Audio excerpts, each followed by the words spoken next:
नमस्कार दोस्तों, स्वागत है आप सभी का मेरे यूट्यूब चैनल पे। और आज हम लोग सॉल्व करेंगे HTET 2011 का पेपर, बाल विकास और शिक्षा शास्त्र का। तो चलिए बिना किसी देरी के आज का ये वीडियो शुरू करते हैं।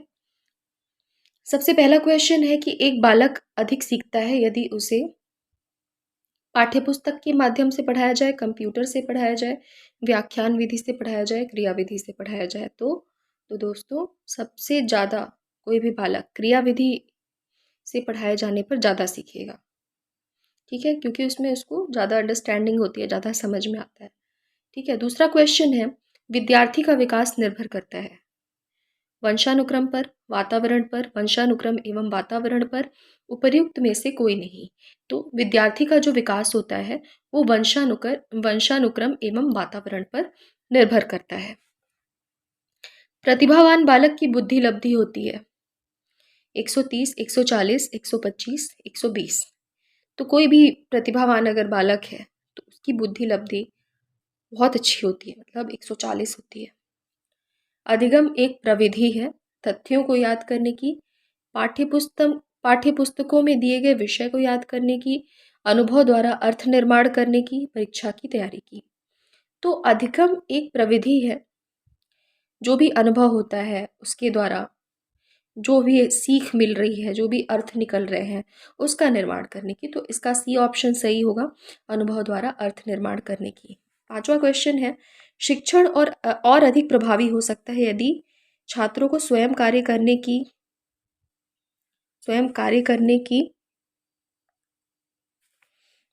स्वायत्तता व नियंत्रण दिया जाए, छात्र अधिगम शिक्षक द्वारा निर्देशित एवं नियंत्रित हो, शिक्षक तथ्यों की व्याख्या करने में केंद्रीय भूमिका निभाए, शिक्षक अधिगम को निर्देशित करे। तो शिक्षण और अधिक प्रभावी होगा यदि छात्रों को स्वयं कार्य करने की स्वायत्तता व नियंत्रण दिया जाए, क्योंकि उसमें वो लोग खुद गलती करेंगे और खुद सीखेंगे। भारतवर्ष में प्राइमरी शिक्षा निम्नलिखित पर बल देती है: बोध का विकास करना, आध्यात्मिक पक्ष पर बल देना, विवेचनात्मक चिंतन का विकास करना, रटने को प्रेरित करना। तो भारतवर्ष में जो प्राइमरी शिक्षा है, जो छोटे बच्चों की शिक्षा होती है, वो रटने को प्रेरित करती है, क्योंकि उसमें बच्चों को बहुत जल्दी चीज़ें याद होती है। तो रटने को प्रेरित करता है क्योंकि वो उसको जीवन पर्यंत याद रहता है। 7 नंबर का क्वेश्चन है, प्राथमिक कक्षा में बालकों के लिए शिक्षण की उपर्युक्त विधि है प्रयास व भूल विधि, अनुकरण विधि, व्याख्यान विधि, खेल विधि। तो प्राथमिक कक्षा में बालकों के लिए शिक्षण की उपर्युक्त विधि है खेल विधि। खेल विधि के द्वारा बच्चे अच्छा सीखते हैं। सृजनशील बालक के बारे में कौन सा कथन सत्य नहीं है? सृजनशील बालक जिज्ञासु होता है, सृजनशील बालक साहसी नहीं होता है, सृजनशील बालक बहिर्मुखी होता है, सृजनशील बालक महत्वाकांक्षी होता है। तो सृजनशील बालक साहसी नहीं होता है, बिल्कुल गलत है, क्योंकि वो साहसी होता है। 6 से 11 वर्ष आयु वर्ग के बालकों की विशिष्टताएं निम्नलिखित हैं: बालक स्वाभाविक एवं सक्रिय अधिगमकर्ता होते हैं, सीखने के लिए शिक्षकों पर निर्भर होते हैं, बालक शिक्षकों से ज्ञान प्राप्त करते हैं, बालक सीखने में रुचि नहीं रखते हैं। तो 6 से 11 वर्ष आयु वर्ग के बालकों की विशिष्टता होगी कि बालक स्वाभाविक एवं सक्रिय अधिगमकर्ता होते हैं। 10 नंबर का क्वेश्चन है, 6 या 7 वर्ष का बालक दूसरों के विचारों को स्वीकार करने की योग्य नहीं होता, क्योंकि वह बहुत छोटा होता है, वह अहम केंद्रित होता है, वह बुद्धिमान नहीं होता है, वह कल्पनाशील होता है। तो 6 या 7 वर्ष का बालक दूसरों के विचारों को स्वीकार करने के योग्य नहीं होता, क्योंकि वो अहम केंद्रित होता है, वो उसका खुद पे ध्यान होता है। ठीक है, फिर अगला क्वेश्चन है, 6 से 11 वर्ष आयु वर्ग के बालकों को सीखने के लिए आवश्यक है मूर्त क्रियाओं, अनुभवों की उपलब्धता, शिक्षक द्वारा ज्ञान का स्थानांतरण, रटने के लिए अवसरों की व्यवस्था, कक्षा में उच्च स्थान प्राप्त करने की प्रेरणा। तो 6 से 11 वर्ष आयु वर्ग के बालकों को सीखने के लिए मूर्त क्रियाओं, अनुभवों की उपलब्धता जरूरी है। निम्नलिखित में से किसको भूमिका पूर्व बाल्यावस्था में बालक के संवेगात्मक विकास हेतु सर्वाधिक महत्वपूर्ण है? अध्यापकों की, संगी साथियों की, पड़ोसियों की, माता पिता की। तो इसमें होगा माता पिता की। बालकों के अधिगम ज्ञान को रटने से होता है, पाठ्यपुस्तक को पढ़ने से होता है, शिक्षक द्वारा ज्ञान के स्थानांतरण द्वारा होता है, क्रिया करके होता है। तो बिल्कुल क्रिया करके बहुत अच्छा सीखते हैं बच्चे, अधिगम अच्छा होता है उनमें। तो बालकों का अधिगम जो है वो क्रिया करके होता है। 14 नंबर का क्वेश्चन है, वृद्धि के बारे में क्या सही नहीं है? अभिवृद्धि शारीरिक होती है, अभिवृद्धि मात्रात्मक होती है, अभिवृद्धि मापनीय होती है, अभिवृद्धि जीवन पर्यंत चलने वाली प्रक्रिया है। तो इसमें शुरू के 3 सही हैं, लेकिन जीवन पर्यंत ये नहीं चलता है, तो ये 4 नंबर का गलत होगा। अधिगम प्रभावशाली रूप से होता है यदि बच्चे को सीखने के लिए तत्पर किया जाए, बच्चा जो वह सीखता है उसे दोहराएं, बच्चा संतुष्ट अनुभव करे, बच्चा उपयुक्त सभी करे। तो अधिगम प्रभावशाली तभी होगा जब ये सारी चीज़ होगी, बच्चे को सीखने के लिए तत्पर भी किया जाए, बच्चा जो वह सीखता है उसे दोहराए भी ताकि उसे याद रहे, और बच्चा संतुष्ट अनुभव करे।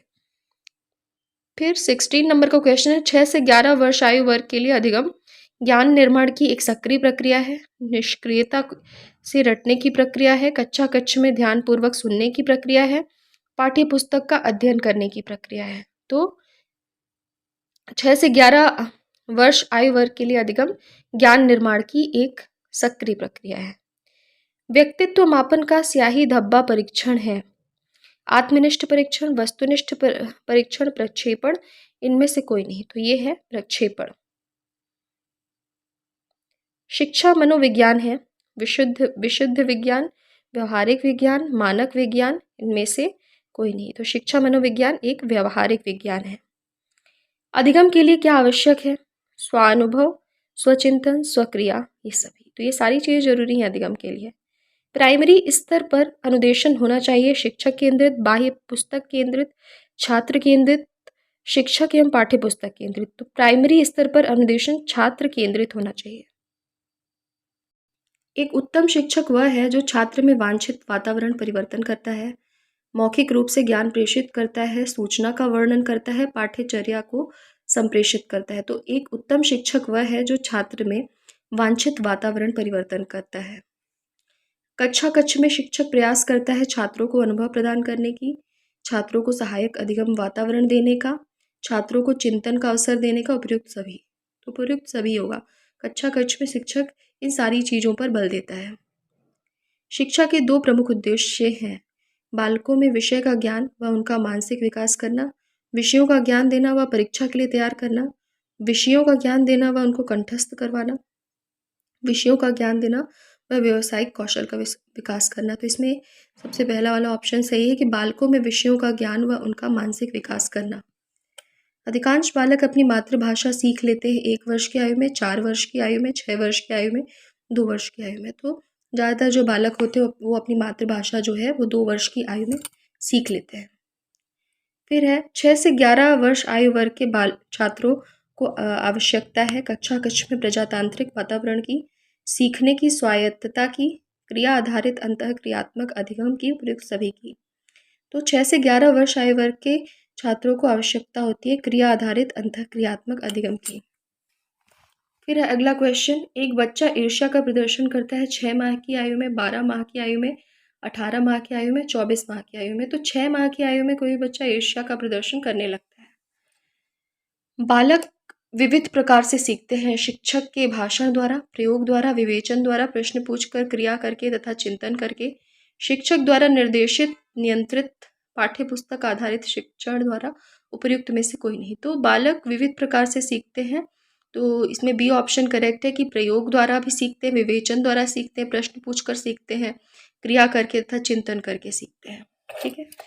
अब अगला क्वेश्चन है, नवीन ज्ञान की प्राप्ति होती है ज्ञान स्थानांतरण द्वारा, रटने के द्वारा, अनुभव द्वारा, नवीन अर्थ ढूंढने के द्वारा, उपयुक्त में से कोई नहीं। तो नवीन ज्ञान की प्राप्ति अनुभव द्वारा, नवीन अर्थ ढूंढने से होती है।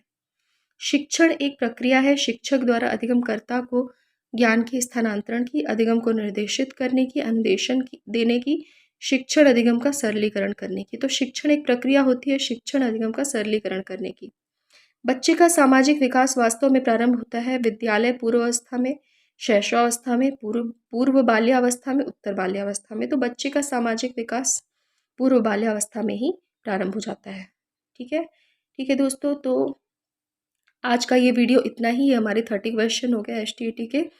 और अगर आपको ये वीडियो पसंद आया हो तो प्लीज़ इसे लाइक कर दीजिए, सब्सक्राइब कर दीजिए एंड शेयर कर दीजिए। और अगर आगे भी आप मेरे वीडियोस देखना चाहते हैं तो प्लीज़ साइड के बेल आइकॉन पे क्लिक कर दीजिए। Thank you.